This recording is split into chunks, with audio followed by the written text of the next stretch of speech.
Bharatiya Janata party के नेता सुधांशु त्रिवेदी ने किसान आंदोलन पर बड़ा बयान दिया। उन्होंने कहा कि सरकार किसान के मुद्दे पर संवेदनशीलता के साथ काम कर रही है। किसान की बहुत मांग ली गई है, कुछ मांग विस्तृत है। लखनऊ में राज्यसभा के लिए नामांकन करने आए सुधांशु ने कहा कि जो किसान की मांग है वह लीगल होने लायक नहीं है।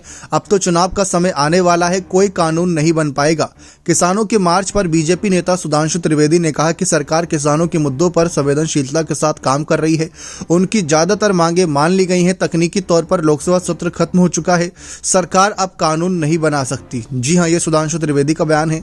बीजेपी नेता ने कहा कि सरकार पूरी तरीके से संवेदनशीलता और सतर्कता के साथ किसानों के मुद्दे पर काम कर रही है। उनकी अधिकांश मांगों को स्वीकार कर लिया गया है। आगे भी सरकार पूरी संवेदनशीलता के साथ आगे फैसले लेगी। उन्होंने कहा कि वैसे एक तकनीकी बिंदु है कि इस समय तो जब लोकसभा का कार्यकाल समाप्त हो गया है तब कानून की मांग तकनीकी दृष्टि से विचलित है, क्योंकि अब तो चुनाव की अधिसूचना जारी होने वाली है, तो सरकार अगर चाहे भी तो नहीं बन सकता कानून। सांसद ने कहा कि मुझे लगता है कि जो लोग ये मांग कर रहे हैं उन्हें इस बिंदु पर विचार करना चाहिए कि जो उनकी मांग है आज लीगली पॉसिबल नहीं है, क्योंकि सरकार संसद कैसे बुला सकती है।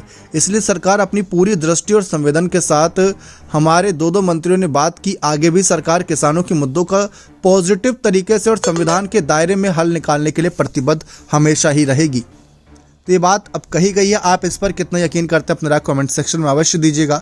बहुत बहुत धन्यवाद।